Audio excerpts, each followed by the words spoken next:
Bismillahirrohmanirrohim. Assalamualaikum warahmatullahi wabarakatuh. Bagaimana kabarnya? Mudah-mudahan kalian semua senantiasa dalam keadaan tetap sehat dan semangat untuk mengikuti pembelajaran daring.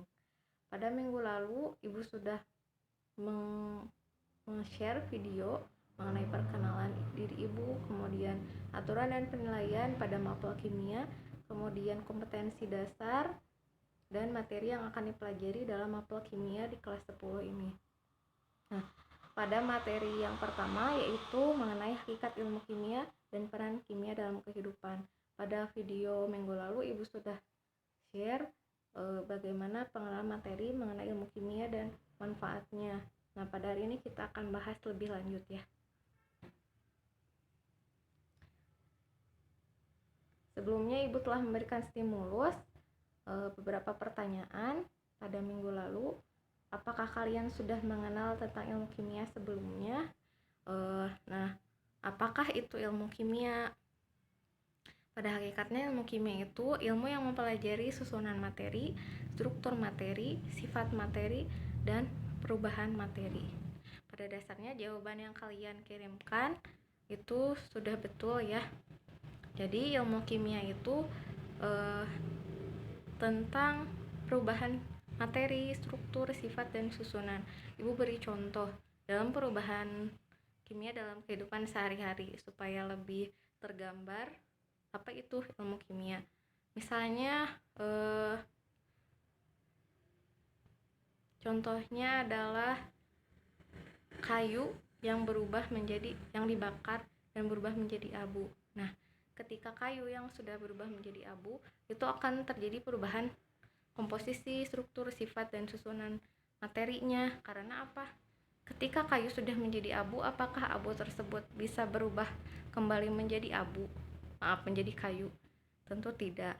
Nah, itu salah satu contoh perubahan kimia. Selanjutnya, peran ilmu kimia dalam kehidupan. Nah, kedudukan ilmu kimia dalam sains di dalam ilmu sains itu kimia salah satu cabang. Beberapa cabang ilmu kimia yaitu pertama kimia organik, mengkaji struktur komposisi, reaksi, dan sintesis senyawa organik. Contohnya alkohol, karbohidrat, dan protein. Alkohol sendiri kita tahu dalam kehidupan sehari-hari bisa untuk menyembuhkan luka ya. Biasanya kalau menggunakan alkohol, luka cepat sembuh, cepat kering karena sifat antibakteri. Kemudian karbohidrat itu merupakan salah satu sumber energi bagi tubuh makhluk hidup. Ketika misalnya kita tidak makan nasi, contohnya karbohidrat itu nasi, kemudian kentang, pasti tubuh kita akan lelah sebanyak apapun kita makan karena karbohidrat sebagai salah satu sumber energi bagi tubuh.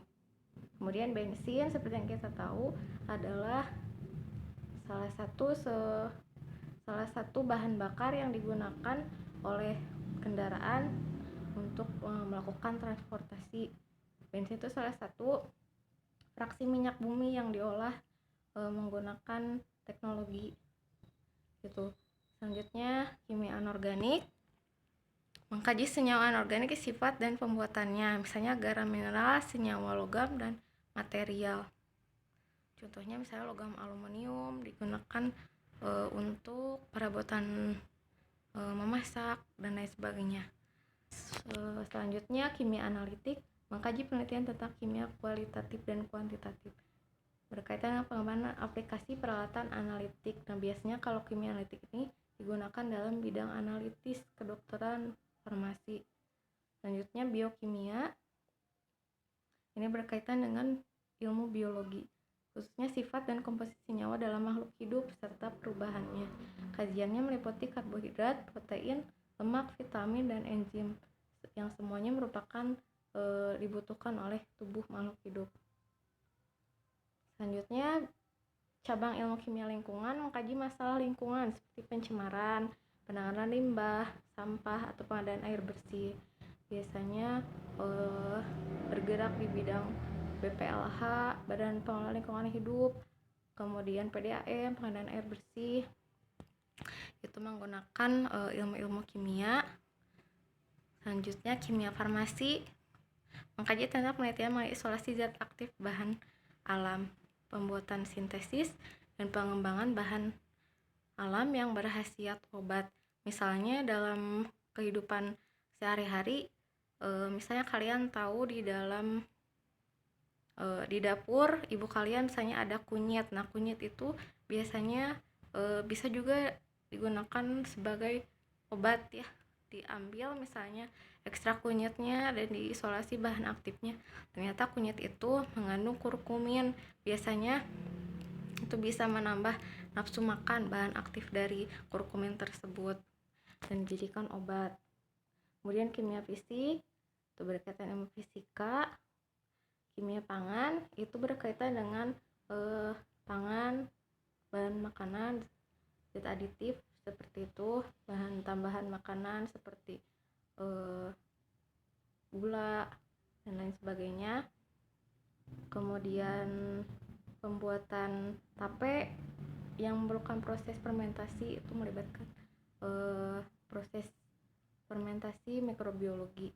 Kemudian kimia inti, penelitian zat radioaktif, penanganan dan pemanfaatannya dalam bidang kedokteran, pertanian, dan hidrologi.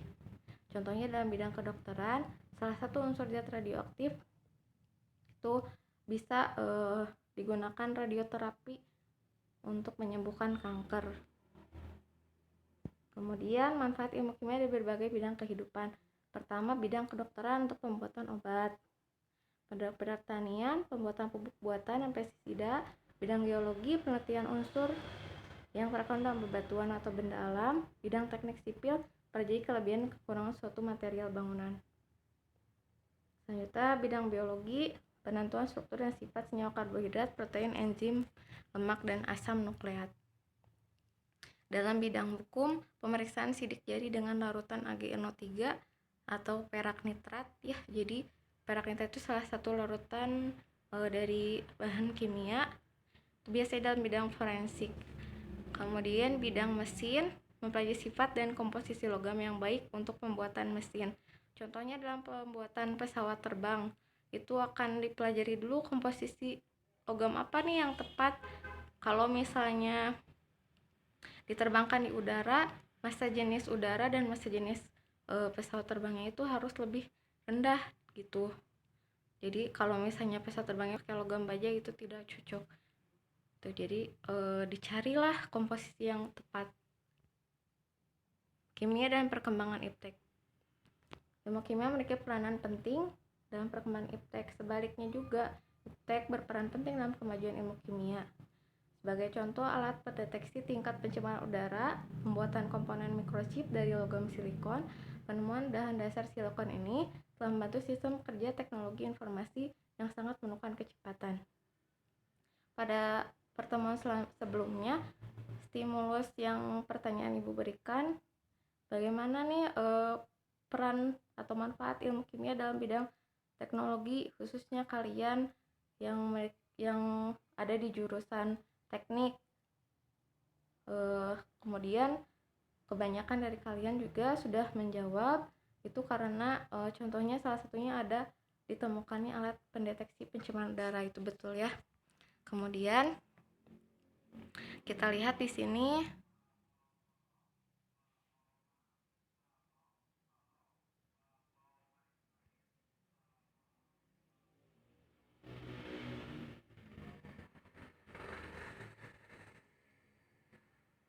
jadi pembuatan mikrochip di dalam logam silikon ini telah membantu pembuatan seperti keyboard, kemudian kabel handphone,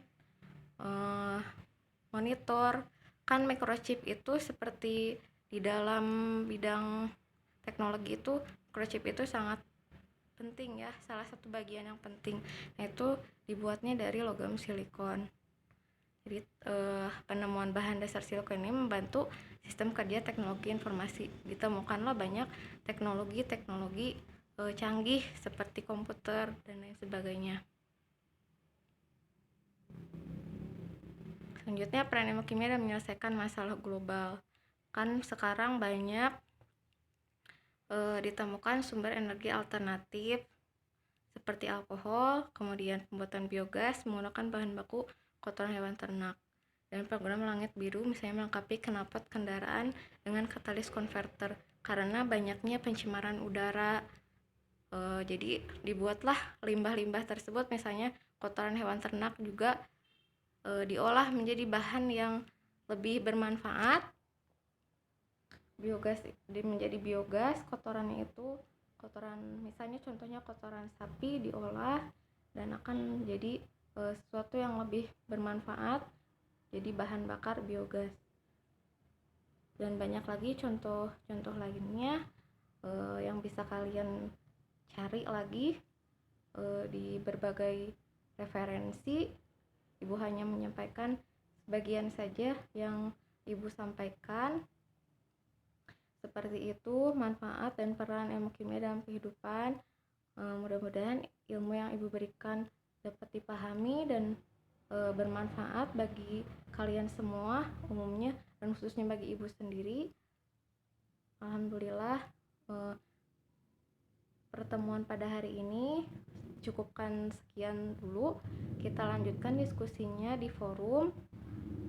Mudah-mudahan maaf atas segala kekurangannya. Terima kasih. Mudah-mudahan kita semua senantiasa dalam keadaan sehat dan senantiasa bersyukur atas semua ciptaan yang telah Allah ciptakan. Dengan mempelajari ilmu kimia ini, mudah-mudahan kita semua senantiasa bisa meningkatkan rasa syukur kita terhadap ilmu dan berbagai ciptaan yang telah Allah berikan kepada kita sebagai manusia. Ya, terima kasih. Wassalamualaikum warahmatullahi wabarakatuh.